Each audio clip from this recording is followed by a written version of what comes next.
the artists that really have a breakout are the ones that are comfortable being misunderstood and just being like, I know what I mean, and I know where my heart was with this, and it's not my job to control your perception of that.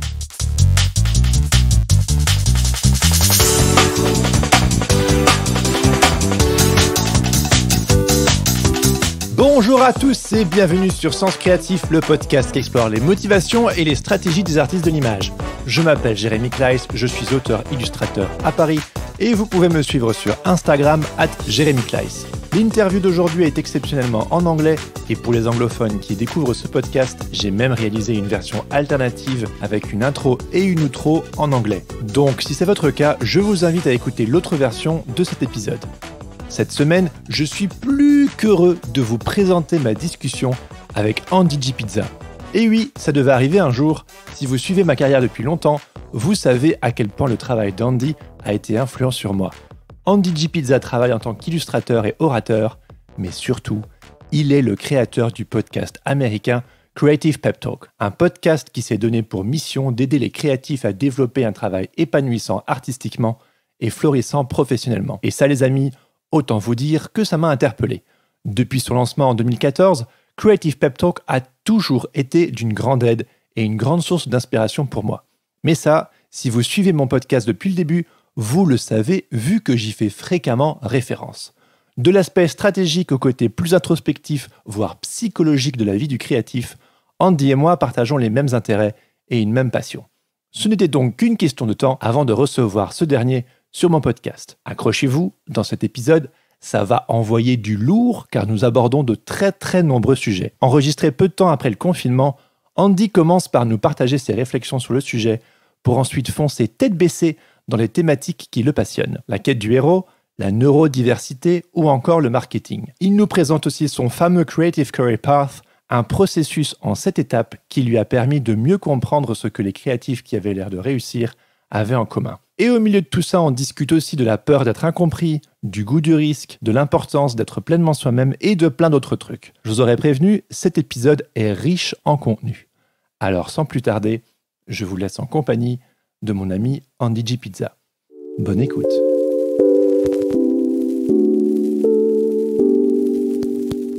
And I think we are on air. Let's do it, man. Let's make a podcast. Let's do it. Yeah. Hello, Mr. Pizza. Hello, Jeremy. How about that? I Hey. will call you that. Yeah. So good to talk to you, Andy. I'm super thrilled to have this conversation with you. Welcome to Sens Créatif, French podcast about creativity and creative careers. I am so pumped to be here. I honestly, there's something in my soul when I am prepped to sit and talk to you that just feels like,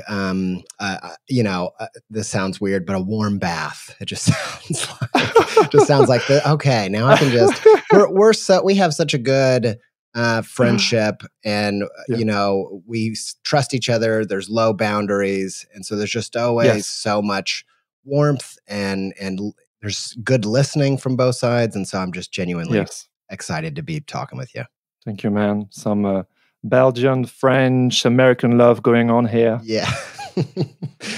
I'm going to make Europeans very uncomfortable with with my openness and feelings and all that stuff. I'll try to turn That's it great. down. You know, my listeners, they know that our journey, the impact your work and Creative Pep Talk has had on me. So they're prepared. They know they're ready for the Creative Pep Talk experience. So that's cool. Yeah, that's great. Perfect. I usually start each interview with the same question, which is, what's that thing that gets you up in the morning? That's a good question. Are you starting right now with that question? Is it time to run? I am. Let's do it. Let's dive in. You know? All right. That's a great question. And, I love that question so much, I could take it into 18 different directions, but I'll try to take it into one. And, I think for me, I'm really driven by meaning. I'm ADHD. I'm really open about it. Probably too open. People are like, shut up. We know you have ADHD.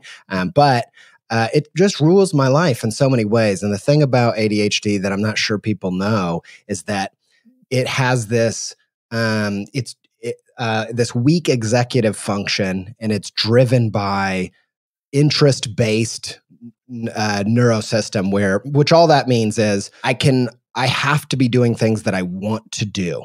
I can't be bored, and it's a disease that I have. And so, when I was 0 to 18, I let that ADHD and that obsession with not being bored made me run to pleasure, just cheap thrills, basically. And that got me into so much trouble that eventually, and I had my mom, who I believe is also ADHD, and watched how that played out over a lifetime.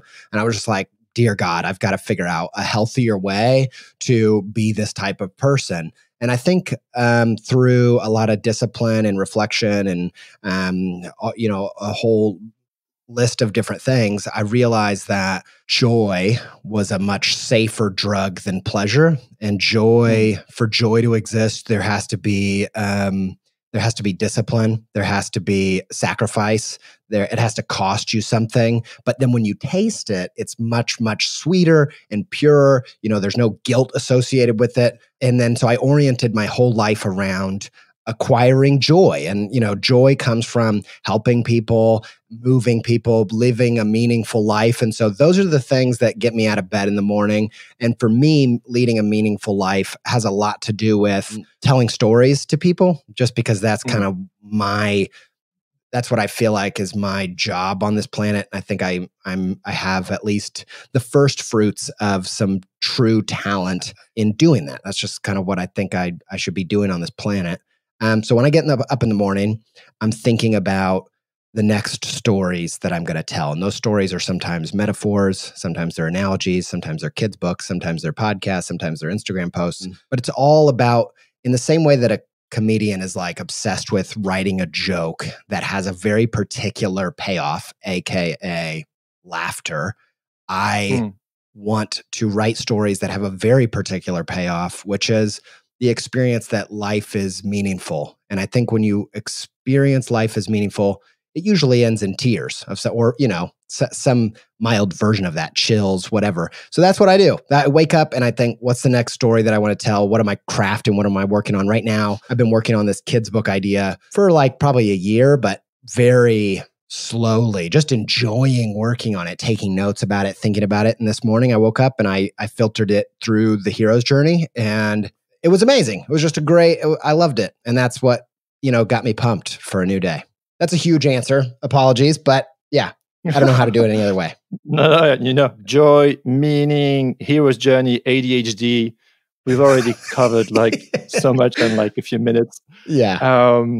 But yeah, joy. And I mean, meaning is super important to me. I cannot do anything if it doesn't bear meaning to me, and I love the joy aspect. I never considered it that way. It's a really pure drug. It's a drug that you can, you can be addicted to and give your life to. And I think that, and actually, for any people who are into philosophy, I've only, dipped my toes in, but I think it's kind of an Epicurean philosophy, where Epicurus was kind of known as a hedonistic person, because he said that life is about pursuing happiness, but it wasn't about pursuing, because he would say if you pursue pleasure, it often equals unhappiness in the long run. So he was all about how do you live the most joyful life, and what are those decisions? Because those are often to do with discipline and all kinds of stuff. But that's I kind of subscribe to that. Yeah. And joy and pleasure are different, and you find joy and meaning. Yes. And the journey towards meaning is sometimes complex and difficult, but at the end of the day, when you find meaning on your way, tears of joy, and it's just so powerful. Yeah, the good stuff.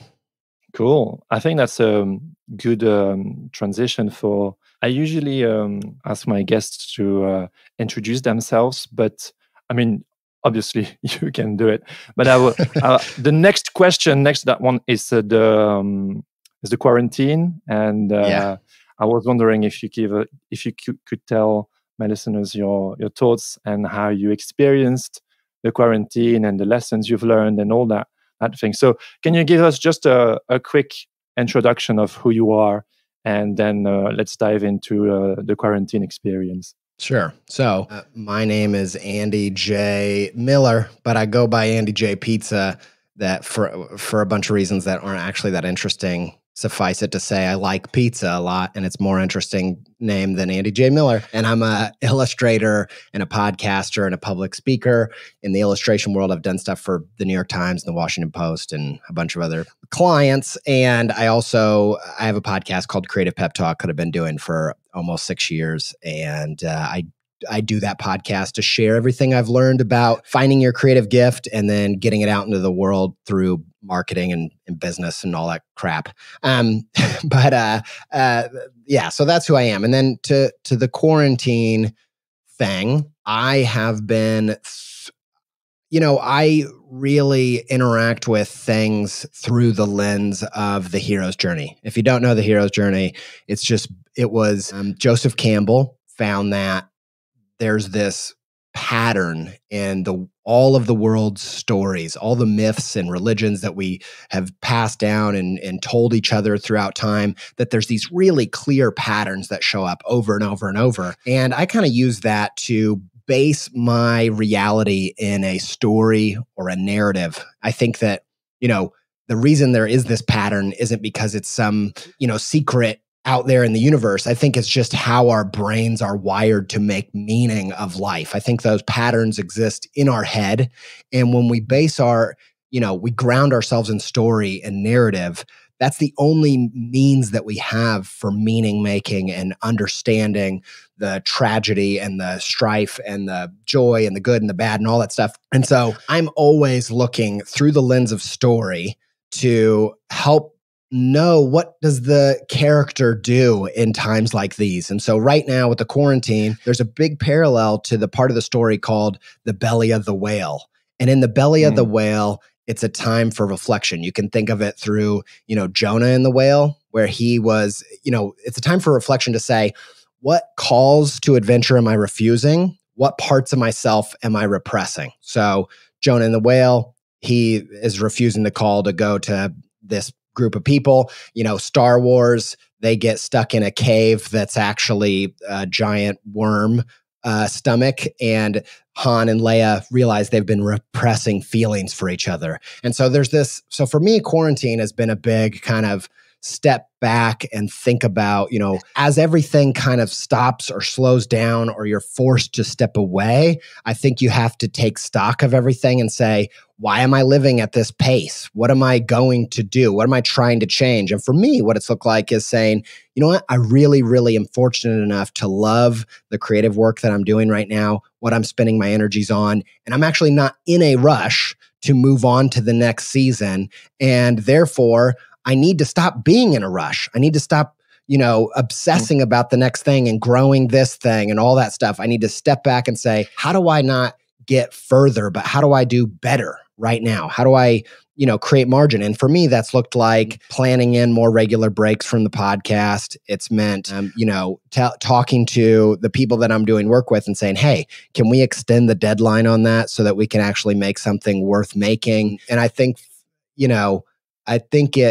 it also highlighted all the things that I was doing that didn't really feel in sync with my story and what I believe in, but I just kind of had picked them up and put them in my backpack along the way. I had all these things that I've been carrying that were just kind of happenstance or accidentally added to my burden. And so that's what I've been doing, is stepping back, taking stock, trying to figure out, what are the things that I want to carry on? I think that's the big question, is that, I think one way or another that we're going to get past all this stuff with quarantine and the virus and all that. And I think the big question is, what do we want to take from normal into the new normal? I think a lot of people are like, we'll never get back to normal. And then I always say, like, but do we want to? Like, if you look at Twitter for the past 4 years, like, there is so much discontent and unrest about the state of things. I'm not sure we should be in a rush to get back to normal. And so those are the questions I'm thinking about, is what about my creative practice that had accumulated over the years do I want to take into the next journey? And what is it? Yeah, that's a good question. I mean, boom! Straight to the point. Well, I think that's a great question. And actually, the podcast is one. So the podcast during this quarantine, I've actually spent more money on my podcast setup than I ever have in all the 6 years put together. I set up this room in this recording space, and I bought a new computer for it, and I bought new sound stuff and all that. There was something about stepping back and looking at all of it that I realized that it doesn't matter where I go or what I do or what do I accomplish or what the next thing is, that I think that the podcast is going to weather things for a while. It's going to be around for a while, and it's going to be a key to pretty much everything I do. And it really is so squarely in what I want to be about in the world. And so that's an example of, as I stepped back and I assessed everything with clear eyes, I realized I'm not in a rush to get past the podcast. And if that's true, then I need to put the investment in to make it as substantial and as great as I know it could be. And so that's one example of how I've kind of, doubled down on something that was right. Does that make sense? So, yes, totally. So it's been 6 years you've been doing the podcast, and you just said that it's key. It's key to everything you do. Can you tell me why? I mean, 6 years is a long time, and you want to carry on. And I remember hearing a few podcasters talking here in France saying that usually podcasts, they go maybe for 2 or 3 years, and then maybe they go do something different, at least in France. Or, I don't know. But it's something I mean, that's pretty true in the US as well. Yeah. Most people don't even... Okay. Most people, they launch a podcast, they have all these goals and aspirations of how it's going to change everything, and they're going to be rich and whatever, and they make 4 episodes, and they're like, oh, there's no sponsors, nobody cares, only my mom's listening, and I quit. And that was true 4 episodes into my podcast. That was also true. So, yeah. And so what happened? What happened with Creative Pep Talk, and what's happening right now? And why is it so key, or why did it become so key to everything you do? Yeah, that's a great question. And I think, the first thing that comes to mind is podcasts are such an interesting location to set up your creative shop. I think one thing that we do as creatives that's not very helpful is we get so obsessed with the what, and we don't get obsessed with the why. So we get obsessed with the what in terms of, what am I? Am I a musician? Am I a podcaster? Am I an illustrator? Am I, a designer? What am I? And then how, we get obsessed with how, which is our style. How am I going to do it? How am I different than other illustrators? I have to find my niche and who I am as an illustrator, but we never build our foundation on the whole why thing. This is kind of the Simon Sinek thing, but translated.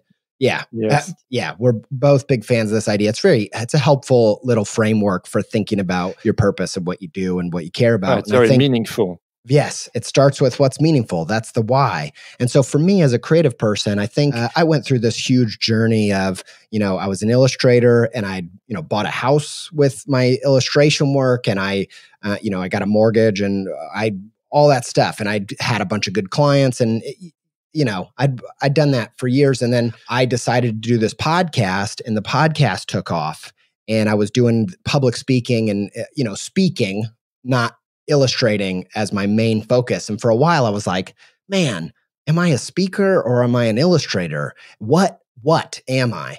And that started to really confuse everything. And I felt so pulled apart and in 2 different directions, until I'd heard a speaker say, I want to give you an analogy right now. I'm going to give you a little illustration to explain what I mean. And he meant the analogy is an illustration. And when he said that, my mind just exploded, and I realized that the what didn't matter. It didn't matter if I was drawing, didn't matter if I was speaking, didn't matter if I was writing, didn't matter what I was doing. The why was always the same. I was always doing the same thing. I was always trying to uncover the invisible, important, essential things in life. And I was always trying to highlight them and explain them and transfer them to other people through my creative work, no matter what medium I was using. And the what matters in terms of the practical of being good enough at making illustrations that people actually want to look at them. That matters. Making a podcast, the what matters in that, getting the microphone so that people can stand to listen to it. But that's as far as it goes for me. So beyond that, I'm always thinking about why. Why am I doing it? What's my artistic voice, and what do I have to say, and what am I on this planet about? And then the medium doesn't really matter. And the reason I say all that is because creatives get so hung up on the what in their identity and the label that they don't take any note of, what the opportunities are right now. And so for me, I feel like podcasting is like the place in the city that's up and coming. So if you think about like a city analogy, you don't open a coffee shop in the hip place from 10 years ago, right? That there's 100 coffee shops there and you're going to get crushed and they're already established. If you're opening a new coffee shop, you're going to think about what's the next place where things are really happening in the city. I want to be part of that. And so for creativity, I think of the what like that. And for me, podcasts are one of the most interesting places to be making creative work today. And I would say everybody that's, from the bottom to the top, people would agree with that. I just read an article from Hank Green, who has, huge podcasts, huge YouTube. And, he prefers podcasts over YouTube, even though he's famous for his YouTube videos. And it's because podcast is still the Wild West. And the thing about the Wild West is, I don't know if any of this makes sense. You feel free to pick at, my Americanisms because I don't know if they're going to translate. I do. But the podcasts, there's just so much creative freedom. There's so much room to grow. There's so much room to define what a podcast is and what's a good podcast. And that's where you want to be as a creative person, because that's where all the fun is. And that's where all the agency is. And so, I always, but then also a lot of creative people don't want to go to those places because anytime there's a new place to set up shop, there's no clout. If I go tell people, I'm a professional podcaster, you're going to get people rolling their eyes, in the fancy pants places where they're giving away awards. And that's exactly where you want to be. As soon as you get into romance, as soon as you're like, I want to be, Steven Spielberg, or I want to be Bob Dylan, or I want to be the Beatles, you are chasing, you heard thunder because it got to you and you're chasing lightning. Like by the time you hear the thunder, the lightning is gone. And so that's why that's one of the main reasons podcasts are so interesting to me, is that that's where the creative stuff's happening right now, man. And I am thrilled to be a tiny little speck of a part of it. And you were talking about freedom, and I totally feel that same thing with podcasts. But at the same time, freedom can be scary because everything is possible and everything has to be invented. And podcasts, and especially here in France, in the US, they've been popular for longer than here, and everybody's crazy about podcasts these days here in France. Yeah, and it's still very early, and it can be scary to go in that direction, but it's exciting. And anyway, all I'm trying to say is that freedom is exciting and scary at the same time. Yeah, and I just want to highlight something here because it's a way that I've reframed how I think about scary things. So early on the podcast, I'm talking about how my whole thing is running from boredom. And the reason is boredom is kind of like a lack of meaning. It's like, mundane. Does it really matter? You're on an assembly line pushing a button that eventually a robot will push, and you're just feeling like so bored because you don't know if your life matters. It's not making any difference. And so for me, I've kind of reframed scary in my creative journey as the opposite of boredom. So if I'm running from boredom, I'm often running into scary. And when I hit scary, instead of being like, oh, I'm scared, I got to get out of here, and retreating to boredom, realizing like, if this wasn't scary, it would be boring. Yes. And that's kind of how I try to reframe it when I'm frazzled, because I don't know what a podcast, what is a good podcast?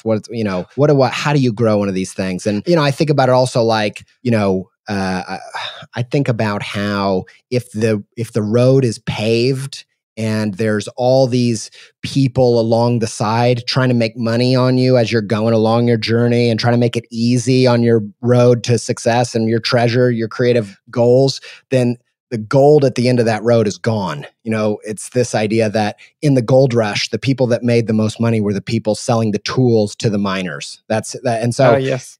So you don't want to be on a road where, there's awards and there's and it's easy. When I first made a podcast, finding the right microphone and finding the hosting and finding all these different things, you really had to search and figure it out and fumble through it.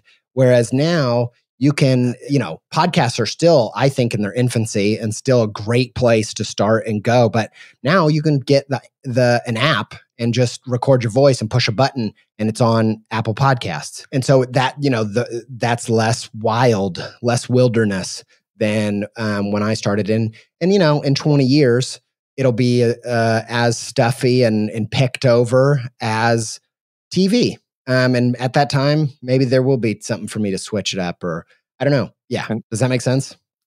It does. How do you keep it fresh and wild? And after 6 years of doing it, I mean, how have you, how did I keep the fire lit? It's like a Fire. romance. Yeah.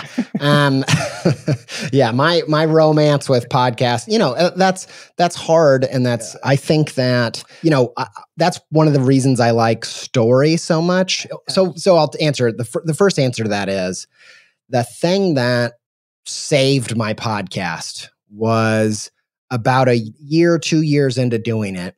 I was weighing up whether I needed to focus on kids' books, illustrating and authoring kids' books, or focus on the podcast for the next year or so.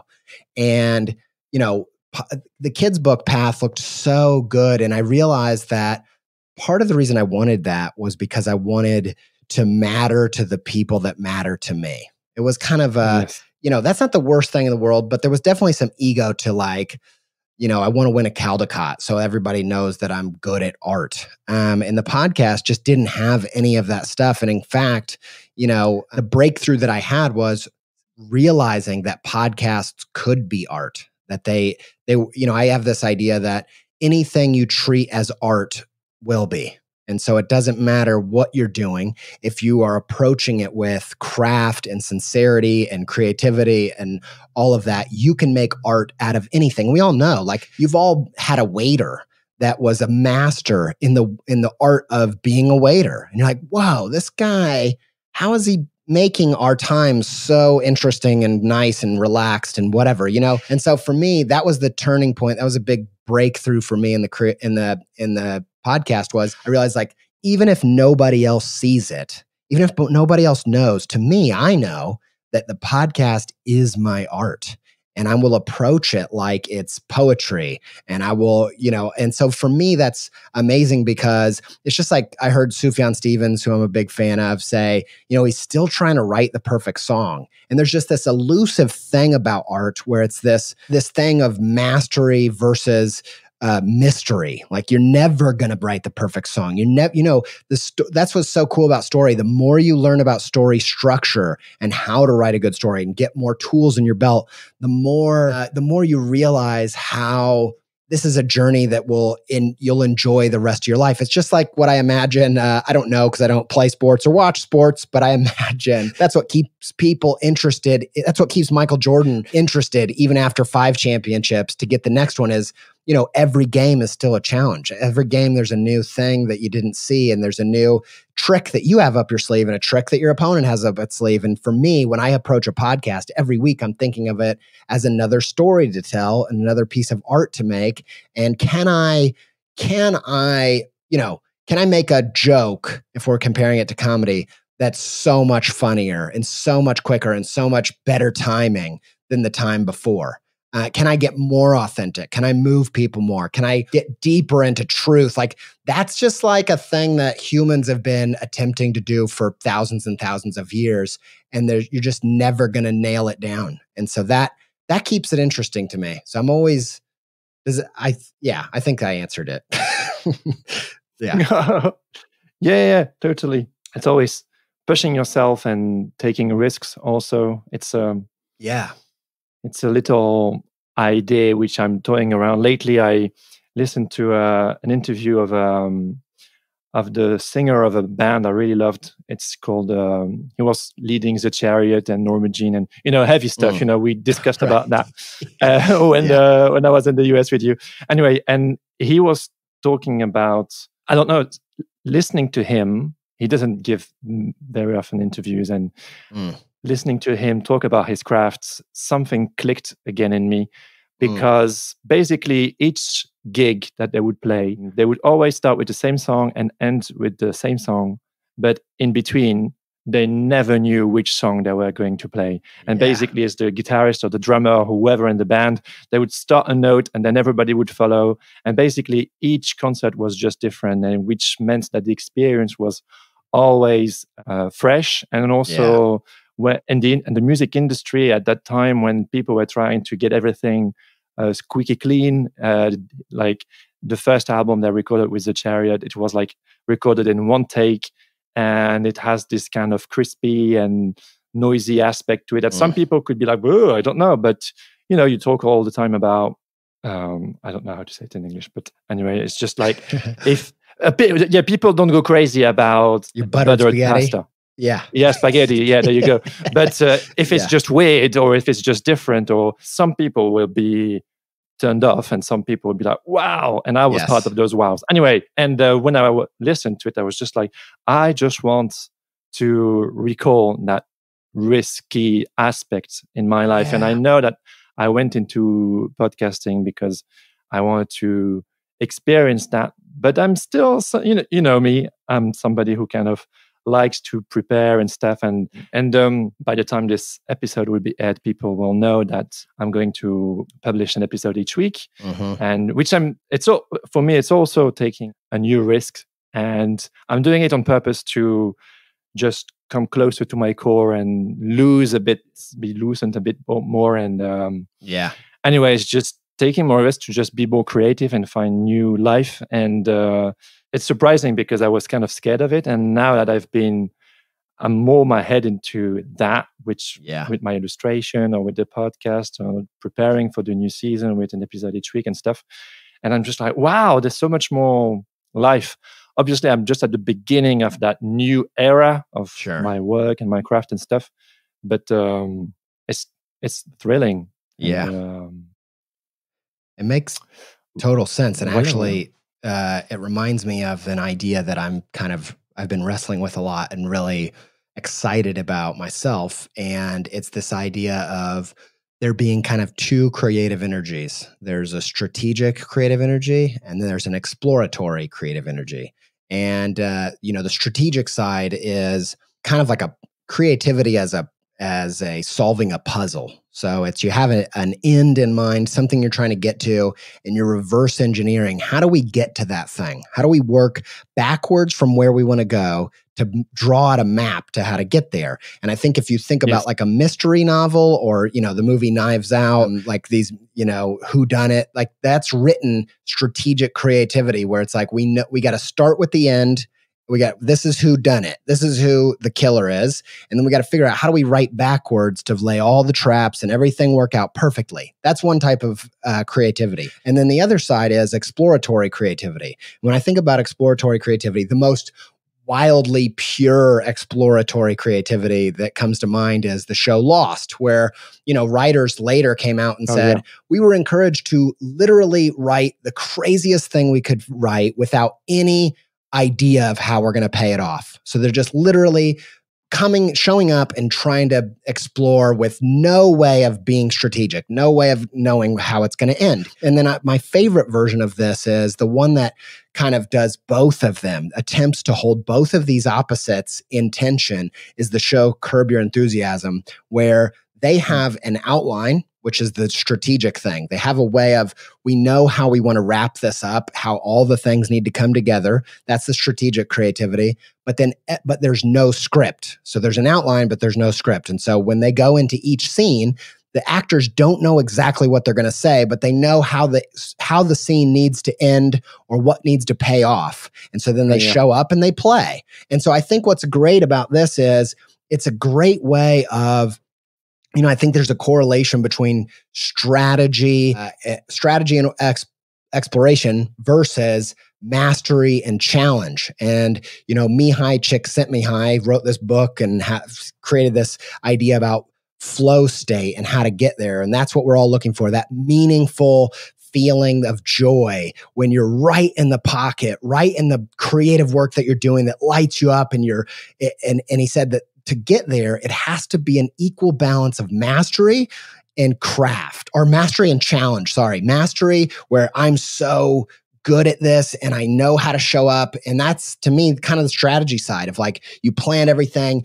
you're ready for the day. But the challenge side is now it's game day. And it doesn't matter how much you planned, you got to roll with how things play out. And I've actually, that's another thing I've thought a lot about with how I keep excited about the podcast is I'm upping both of those. So I'm getting more and more strategic and planned with my outlines, but then I'm also giving myself more license to go on tangents and be like, I'm going to go into this part. And if there's a part that just lights me up in the moment, that's not really about the episode, I'm going to go that direction. And if I have to cut it, I can cut it later, but I need that balance. Yep. It's those side quests and stuff. Yeah.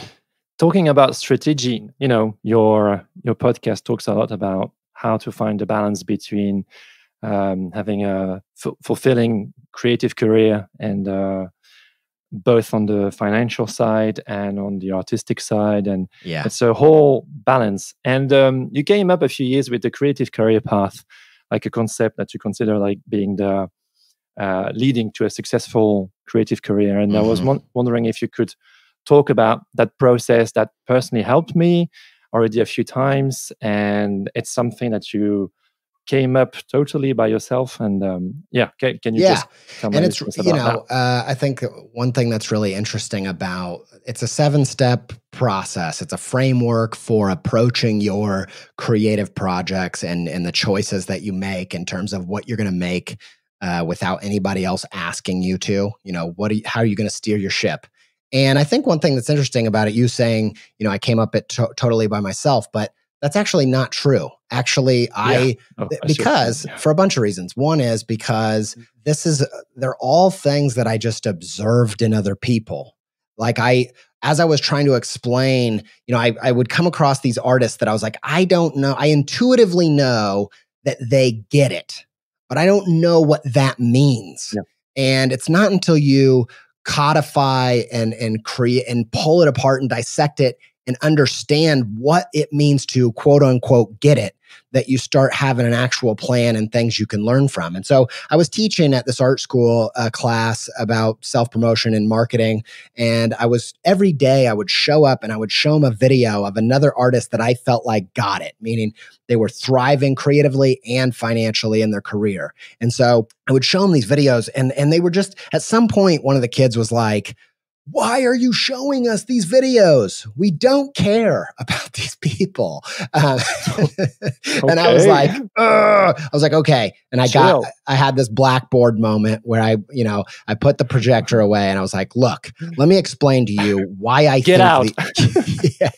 No, I was down for it. I was like, yeah, okay. All I'm saying is they get it. Do you get it? And I was like, well, yeah, but I don't get it. I need to explain it. I need to figure out what I'm trying to say. And so I went to the blackboard and I just started to explain that, I realized that, okay, every one of these people, they exist within industry, a market, and a niche. And that ended up becoming the first 3 steps. And I just realized that every person that really was at the center of, balancing their career and their creativity, they had you could name what their industry was, their market was, and their niche was. So industry, it's like the big creative field that you're working within. Think of illustration, design, music, film, writing, whatever. The big category. And you could say for each of these people, it was very clear which category they were in. They're a designer. One example was James Victori. I said, okay, I don't know if your listeners know him, but he's in the design world. And within the design industry, he's in the market of making posters. And within that market, he has a niche, which is he's the only one in that market making these gritty, funny conceptual posters. And every single person I realized that I was showing, every video that I was showing them, it was obvious to everybody in the room. I could say, what industry are they in? What market are they? Within that industry, what market are they in? And then within that market, how do they stand out? How are they different? And you could name it. It was clear to everybody. And part of the reason it was clear was because they had made a project that made that abundantly clear. It positioned them in a market in a way that the market knew how to deal with and understand them. And so the whole framework kind of is built on this idea. And then the other reason why it's not something I really made up is that later, after I put all that together, I would see in other people's work, business people, artists, writers, whatever, chunks of the same process. And at first I was like, oh no, they have part of my process in there. Like, I'm not original or, all the imposter syndrome crap. And then I just realized no, the reason they have that in their process too, they have, steps 4 through 7 or 1 through 3 or, 4 through 6, I don't know, in their process is because it's true. It's because I stumbled upon things that are actually real. And that's why they're good. And that's why they work. And so the process is you find your industry, and within that, a sliver of that industry where people like you are making a living and that you feel like you fit in with, that's your market. Within that market, you find your niche, which is in that market of all these people. You say, oh, I'm in the illustration world, the illustration industry. I'm in the kids book market. Within the kids book market, though, how am I going to be different to all the other kids book illustrators? That's your niche. And you say, for me, mine's like pizza and dreams. And there's a bunch of other nuance there. And once you have your industry market niche, you can create a goal that perfectly summarizes, your subconscious is super powerful and it can help you accomplish goals, but it needs something clear. And so you can't say, well, I'm in the industry, in this market, in that niche, go, let's accomplish it. It's just too fuzzy. So if you create a goal, it will summarize your industry, market, and niche. Because if your industry is illustration and your market is newspapers and magazines, and your niche is, heady psychological stuff, then your goal might be, I want to do the cover of Psychology Today, the magazine. And that gives your whole mind a clear target. And then you can take that step goal and you can make a project that proves to the world that you're the perfect person to make the cover of Psychology Today. So you build your own personal project. That's step 5. And then 6 and 7, 6 is, how do you start marketing yourself? How do you find a back door? You don't start by emailing the art director at Psychology Today and saying, hey, I want to make the cover of your thing. You think, okay, well, who are the people that have made covers for Psychology Today? What other illustrators have done that? Well, what did they do before they did that? What was the natural kind of path? And what are the smaller jobs and the places where there's less of a line or a bottleneck or, a bunch of, which art directors aren't getting 1 million emails a day? Let me focus on that. And then the last step is basically rinse and repeat. It's just this idea of once you've gone through steps 1 through 6, you can kind of step back and realize you probably got it wrong somewhere. So, you can go backwards and say, did I not find the right back door to get in there? Did I not create the right project? Did I not create the right goal? Was I wrong about my niche? Was I wrong about my market? All the way to, was I wrong about my industry? And if you do it right, I think that you'll be wrong about all those things a bunch of times. I think at some point, 7 or 8 years into my career, I realized I think I want to be in the public speaking industry, not the illustration industry. I want the illustration to be the weird thing about me as a speaker, not speaking be the weird thing about me as an illustrator. I know that's a lot of information. I've put a whole, 7 or 8 episode series and a whole Skillshare class about it and, a book and all that. But I think there's probably something in there that will help spark something. And yeah, if you want to dive deeper, you can go take my Skillshare class, or you can just go to episode 173 of the Creative Pep Talk podcast. And there's, I think, 7 episodes that go through that in detail. Oh, yeah. Absolutely. That's a lot of info. And sorry, Jeremy. Yes. No. It's concepts that are important to me and that I'm glad to bring to my listeners. I think the term marketing is also one, that kind of puts people off. And can we talk about that for just a quick second? Yes, I don't know how much time we have. Go for it. Yeah. Okay. Because I've been thinking a lot about marketing because I think there's a pendulum that swings in your career where, at least for me, where I'm all about the art, and then there gets a point where I'm all about getting it out there and the marketing of it and getting it into people's hands. And I go back and forth. And I think when I'm in the art side, I look at marketing and I think, oh, gross, marketing. Yuck, who needs it? I don't want to do that. I just want to be making my pure art. But then once I go back on the marketing side, I need to go get something out there. I realized that the marketing is actually part of the art. You can think about marketing as the story around the product. And the story is, the myth of a musician is just as important as the music itself, how they found this song and what they did with it and where they came from. It's all a huge part of the way that we interact, the context for the music and the art that they put out. And so I've been thinking a lot about, again, let's go back to story and the hero's journey. In the hero's journey, there's two basic decisions that can make or break the success of the journey. So there's the yes to the adventure, and the adventure is about going to find a cure for your people or for yourself. It's about finding the elixir. I'm going to go do this thing, and it's going to solve all the problems for my world and for my people. So the first decision is, do you say yes to finding your gift as a creative? Do you say yes to putting in the 10,000 hours? Do you say yes to actually getting good at doing this thing? That's the first yes. The second yes is, do you say yes to doing whatever it takes to bring that cure home to the people that need it? That's the yes that you'd be surprised how many heroes refuse the call home once they found what they were looking for. And you might say, why would you do that? Your whole past life has been about finding that gift so you could save your people. But once you're out there making art and you get into the purity of it and you find the gift of it and you're excited about it, there are so many reasons why we don't want to bring it home. And that's the idea of, you don't want to do it justice by marketing it.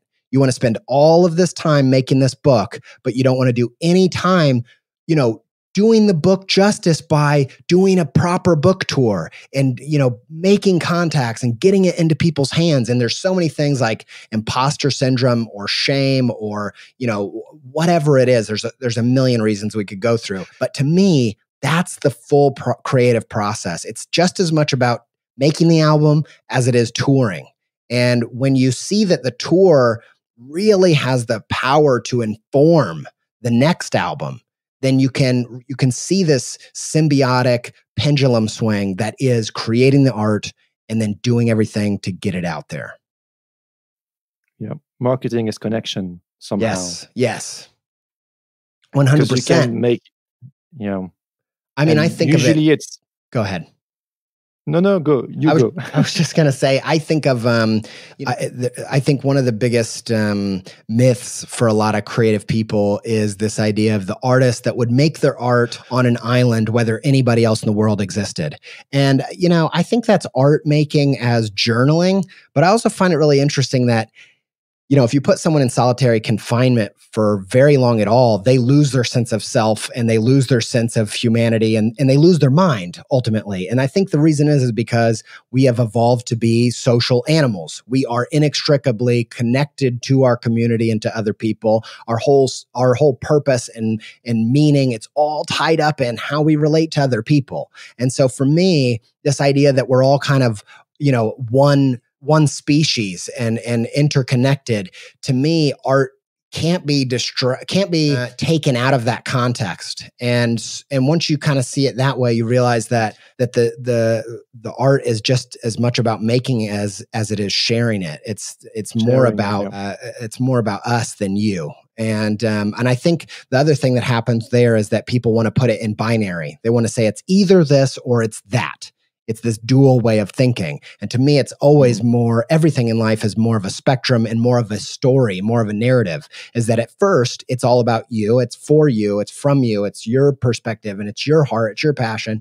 But then it's not. Then it's something else. Then it's for other people. Then it's time to give it away. Then it's about connection. And then it's about, was I able with my craft to explain what moved me so much about this idea? And if I wasn't able to, I got to go back to the drawing board and try it again. So yeah, you're absolutely right. It's to me, I changed the way I saw creativity as it's not just a self-expression. It's also about, connection.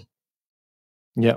And as soon as you've done something and you release it, it's not yours anymore. It's, There's I completely agree. A writer that was saying that he was telling him about the writing of his book, and as soon as it was released, he was like, people do whatever they want with it, and they understand whatever they want from it, and it's not mine anymore. And I thought it was interesting because very often we want to control our words and what we mean and be sure people get us properly. And I think it's important to gear properly what we want to say, but when it's out, it's out. Absolutely. I actually think that was a big breakthrough in my journey was, maybe 2 years ago, I got really comfortable with people misunderstanding me. As long as my intentions were good and I felt authentic, there were so many decisions that I realized, I wasn't choosing to, just weird things. Like I wasn't choosing to dye my hair purple and, do these things that I always wanted to do that felt totally right to me because I was afraid of how they'd be perceived and what they might think this means or what, whatever. And I think actually the artists that really have a breakout are the ones that are comfortable being misunderstood and just being like, I know what I mean. And I know where my heart was with this. And it's not my job to control your perception of that. And actually, I'm fine swimming in the mystery of it and being like, good. Think about I'm more worried that I would make such safe decisions that nobody would think about what I was doing at all. That's a much bigger fear of mine now. I'm not afraid at all of, they might hear that and think the wrong thing or whatever. I'm like, at least I got them thinking. Yeah, I'm much more comfortable in that space. That's super interesting. It speaks straight to me. Enjoying the mystery and being comfortable and people not understanding you. Yeah. So complicated for me. I know that's a huge thread for you. And I get it, man. I totally get it because I want to share my heart and I want to connect and I want people to know I have good intentions and a good heart and all that stuff. But I think if I think that there's just something really I think if you get too caught up in that, you just won't ever express your heart because everything can always be misunderstood. Yeah. And our heart is messy and our intentions are messy and our art is messy. And definitely. Why did you notice that people who have a bigger breakthrough are those people who are okay with that? Well, how did you observe that? That's really great. And I guess I'll just every single time preface it with the hero's journey. But there's just this thing where I noticed that the hero only becomes the hero when they disobey their heroes, when they disobey their guides and their mentors. There's this idea of, my favorite example is Luke Skywalker doesn't become a Jedi until he disobeys Yoda. When he says, I'm going to go save Han and Leia, and Yoda says, no, you're not finished with your training and you need to stay here. And Luke says, no, I'm leaving because that's the kind of hero that I am. And I think that there's just this thing that, I have this theory about, I have a new favorite album of this year by a band called Waxahachie. And it's such a different, I've been a huge fan of her and her band since 2013. But it's such a huge breakthrough album. And it sounds a lot different. It's a different genre really than the past stuff that she's made, but it's a huge breakthrough. And I feel like, listening to her interviews, it sounds like that came on the back of, her and her sister, her twin sister is also a successful musician. And, this album is partially on the back of, cutting ties with that symbiotic relationship in terms of, her having to send this song to her sister and her sister say, yeah, it's good. And actually make active decisions that she would know that her sister didn't like and didn't think were good. And when you do that, that's you owning your perspective and saying, okay, yeah, I get some people are not going to like it or people are going to misunderstand it. Or for some people, this means one thing. But for me, this does it. And when you do that, that's when you're getting into the depths of your own personal taste and your own point of view. And that's what, powerful creativity is all about. When I make something, I made a stupid workout video, which I put on Instagram. And it's one of my, all jokes aside, it's one of my favorite things that I've ever made. It's one of the most pure things I've ever made because it is so my taste and perspective. And when you're in a place to do that, there's nothing that makes me happier. Like I loved that, I had a bunch of friends and audience that really loved it and were, relishing in it. But then I had my cousin shared it on Facebook, and one of her extended friends commented just a question mark of like, and to me, when you really own your perspective and you really own your point of view, there's just that you're unstoppable. You can't be broken. That question mark was one of the most affirming things to me because I thought, it doesn't matter if you don't get it. It's almost funny that you don't get it because that almost makes how I get it so much sweeter because I'm like, yeah, I know about this. This is my thing. And I just think, that there's this thing that happens. You have to truly come into your own and come into your own perspective. You have to be ready to not be for everybody and for not everybody to get it. And I think you notice that. You just notice that there's a time and place where, and actually I think most of the creatives that we know that are, famous, if you're not just, in a little niche, knowing all the little obscure people doing stuff, by the time we get to know them, they've already gone through that process. They've already, yes. Mm-hmm. And so I think maybe you only find out that they went through that process if you're so obsessed that you dig back into the two bands that they did before this band. And you're like, oh, these two bands were ripoffs and safe in that genre. And then, it wasn't until they broke all the rules that it really took off. That leads me to a whole other thing. It's a can of worms, but I just say, the two that breakout band wouldn't have ever occurred if those two albums that they did before that weren't, really heavily inspired by somebody else. Like I'm going off on a trail there, but it's going to take us to a whole new place. So I'll leave it. Embrace the mess. Yeah. Embrace it. Summarize it. Embrace the mess. Embrace the failure. I was watching this Milton Glaser video about failure and how accepting accepting failure is making sure you carry on growing, actually. Mm-hmm. And anyway. Yeah, that's the thing we were talking about earlier of accept the risks, lean into, if there's no stakes, then, and there's no risks, then it won't be fun anymore anyway. Yeah. And I also like to say to people who may be afraid, I say, but if you're afraid, it's a good sign because it means that it matters to you. Yes. If it didn't matter to you, you wouldn't be scared because it's, and so now I can recognize when I'm feeling a bit worried or scared, I'm just like, I could be on something there. Yeah, absolutely. Yeah. So one last little thing I would like to talk with you is the ADHD thing. Actually, on this show, you are the fourth person I have that's ADHD, and some of them that's cool. I didn't know when I went into the interview, and then it popped up. Yeah, and I'm more and more passionate about the whole mental health of creative people, and I think somebody who's in a good mental health will be a much better creative. Agreed. I was wondering if you could tell us a little bit of your story about that and what's your how you look on that. Yeah. I'm ADHD, which means a whole bunch of other things that are probably not obvious to people. I think it's been great over the past decade or so. I feel like autism and the spectrum has had a lot of stories told about it that help people understand the nuance of what it means and what it doesn't mean and break out of the stereotypes and all that stuff. ADHD really hasn't had that yet. I'd love to be part of telling those stories, actually. That's kind of what I'm trying to do because I don't think people understand what it means. I don't think people take seriously. I watch my mom, who I believe has ADHD, and just how hellish her journey has been because of it and how much of a challenge just regular everyday stuff is. I always say, like, life with ADHD isn't easy, but it's epic if you want it to be.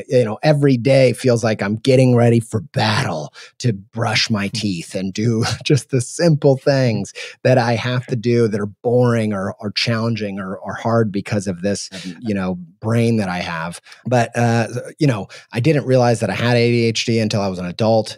And it was, all kinds of good and bad things of finding out that. But ultimately, I've come to a place where, I use this word a lot, this idea of neurodiversity. It's kind of a new term that's thrown around there. And it's just this idea that, when people say neurodiversity, they usually mean, diverse brains, like leaning in and accepting and celebrating that we all have different brains. Some people are on the autistic spectrum. Some people have dyslexia. Some people have dyspraxia, and some people have ADHD, all these different disorders and labels and all this stuff. But to me, neurodiversity doesn't mean that at all. Neurodiversity is just this idea that every brain is different. And that's the thing that's great about it. I think in the Industrial Revolution, this is kind of a Seth Godin idea, but he just talks a lot about how the Industrial Revolution was all about celebrating how we're exactly the same. This idea of, the assembly line and interchangeable parts was such a huge thing for human progress. We realized we could build a car with an assembly line, and if every spoke and every spark plug and whatever were exactly the same, then we could interchange them and sell them, and we could make things so much quicker and more efficiently. But when we started treating people as interchangeable parts, we started creating jobs that we meant, anybody could do this job. You put any human in there and they can do this thing. Then we're maximizing not our true potential as humans, but we are maximizing the most average things about a person. And I think it's kind of metastasized. It's kind of created, I think, kind of a cancer, an overgrowth of a certain type of person that, in cells, when that happens, it's cancer. And so I feel like the school systems are just churning out as many average people as possible. And of course, they're not average. Every single person has neurodiversity. Every single person is different. And I've been thinking about it through the lens of this story that's kind of been jazzing me up for the past couple of months. And it's this idea, if you'll humor me with a little bit of storytelling, this idea that if an alien popped out of a space-time wormhole and gave you a machine, a device, and the alien said, I've got to tell you 3 things about this device. The first thing is it's one of a kind in all of the universe. There's no other device like this in the whole universe. The second thing you need to know is that inside this device is the most complex inner machinery in the known universe. Inside this thing, there's an internal mechanism that is the most powerful, complex thing in all the known universe. The third thing I need to tell you, though, is what it's for. And right before they tell you what it's for, another alien, but this time an evil alien, pops out of another wormhole and kills the alien before they can tell you what it's for. And if that happened to if that happened to you, what would you do? Right? You would do anything to figure out the answer to number 3. You'd be like, I've got to figure out what this thing is for. It's one of a kind, and it's got the most complex inner machinery in all the known universe. And yet, every single one of us are in that exact position. You are one of a kind, and your brain is the known universe's most complex internal machinery. And yet we do not take it that seriously. We don't take this idea of finding what is, how do I lean into my neurodiversity? What's weird about my brain? What's it for? What can it do? How can it serve my fellow human? And so to me, that's what ADHD has taught me. I watched my mom try to be average and fail so dramatically. And it convinced me the only way I'm going to succeed is by leaning into my weirdness and my neurodiversity. Now, a lot of people can succeed with their average skills. They have plenty of them and they can do it, but they're not going to find what that number 3 answer is and until they do, they're not going to live that meaningful life, and they're not going to feel like they're not an interchangeable part and they actually are a piece that is a linchpin that is required for the thriving of their community. And to me, that's kind of the purpose of being alive. Boom. Boom. It's like, it's that saying, creating to unfold your inner self. Yeah. It's an idea that's firing me up. And absolutely. I know you do. You have to do, you have to make, you have to create, you have to experiment, and go find how that machinery works to find what it was designed for. Yeah, I think about it like Superman, like super, when he's a high schooler and he's Clark Kent in Smallville, he doesn't even know he can fly. He's really good at helping on the farm, but that's most of what he's good at the start of that. What's the difference between him and super universe saving man? And the first answer that comes to mind is superpowers. But the truth is they have the same superpowers. The thing that they don't have the same of is self-knowledge. And the way that Superman finds all his powers isn't by taking a personality test and sitting back and thinking, who am I? He finds those powers under extreme pressure, trying to save people, falling off a building and then, whoa, what the heck? I can fly. Like, that's how it happens. And the art is the same. You don't find your gift and find what's special about you by sitting back and just asking deep questions. You find it by putting pencil to paper and working it out, not in your brain, but on the page, and where you can move it around and see it and test it, and getting it in front of people. Yeah, exactly what you're just saying. And by getting messy. By getting messy, 100%. Yes, by doing it wrong. By getting, by having a hypothesis, using that creative career path and saying, I think I'm in this industry, market, and niche, and then just being completely wrong. Like the amount of times I did I don't know how much time we have here. I feel like we still have a little bit of time. Okay, a little bit of time. I'll just tell you, one example of, getting it wrong that was so necessary for me was I did a creative career path project where I said, I want to try to be in the industry of illustration, in the market of making book covers, illustrating book covers for fiction books. And because I thought that looked fun, I thought, I'll bet I'll like doing that. And so I came up with a project where I was going to make new covers for books from the public domain, and I'm going to screen print them as posters. And that will be how I start getting these kinds of jobs. And so I made a few of them, and I got to Moby Dick and I made this cover, and I was really pretty pumped about the illustration that I made, and we made a screen print and I put it out there, and somebody said, wow, I love this. How did you like the book? And I was like, I didn't read the book. Know. I didn't read it. And they were like, what? You did what? And I was like, I didn't read any of these books. And then I realized, I don't read fiction that much. Like I read one fiction novel like one time a year, maybe. And it took me going through that messy experience to realize that's not the market for me. I was completely wrong about that. That's never going to be me. But if I had just had that conversation in my head, which I'd had plenty of times before I did the project, I would never have seen that. I would never would have tested it out there in the real world. It took getting it in front of people and people being like, that's not you, buddy, for me to realize like, yeah. You're completely right. And so that's the mess. And that's why you need it. That project was as important as the projects that got me my dream opportunities and, changed my career. That was just important. Just as an important link in the chain. Yep. Wow. Okay.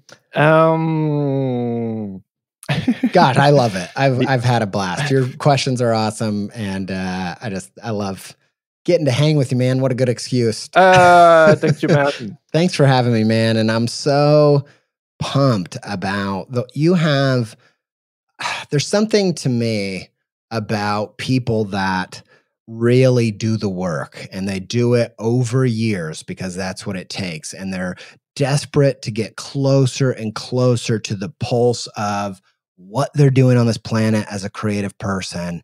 And it has been a complete joy to watch you just hunt after that thing and get closer and closer. And all the things happening with this podcast from the outside, it's just been such a pleasure to watch it, to watch everybody start to see what I saw in you when we started having emails, probably about a decade ago. So I'm pumped for you, man, and congrats.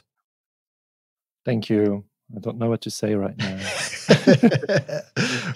Thank you. And, Creative Pep Talk came, I told my listeners already a bunch of time, but I think I started in 2013 working as an illustrator, and your podcast launched in like 2014 or 2015? Yeah, 2014. Like that. Yeah, and, it's been a huge influence on my work. And I know we were talking prior the podcast. I discovered your work on the Fox is Black, the blog. So it's been a while.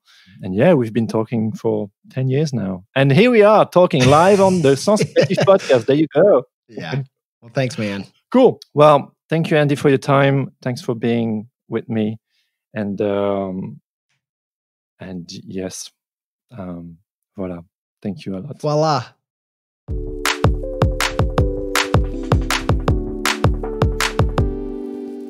C'était ma discussion avec Andy J. Pizza. Pas mal, hein? Ce genre de discussion, je pourrais en avoir tous les jours pendant des heures.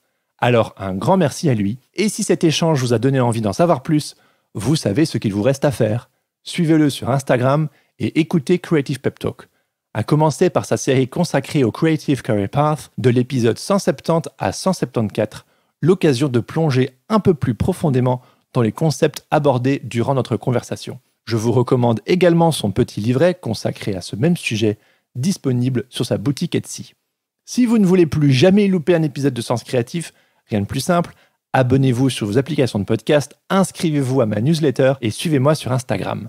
C'est encore et toujours la meilleure façon de vous tenir au courant. Tous les liens sont à retrouver dans les notes de cet épisode. Si cet épisode vous a plu, n'hésitez pas non plus à me laisser quelques étoiles, 5 de préférence, ainsi qu'un commentaire sur Apple Podcast. Ça me fait énormément plaisir de lire vos messages et ça aide vraiment le podcast à se faire connaître. N'hésitez pas non plus à partager le podcast autour de vous ou à m'écrire afin de me faire part de vos questions et de vos réflexions. C'est toujours avec grand plaisir que je lis vos retours. Pour finir, parce que Sens Créatif, ce n'est pas qu'un podcast, mais également une communauté grandissante de créatifs passionnés qui échangent les uns avec les autres, participez activement et financièrement en rejoignant le Patreon. Les contributions démarrent à 2 € par épisode et cela vous donne accès aux coulisses du podcast, à un portfolio review et surtout un accès au groupe de discussion privée sur Instagram.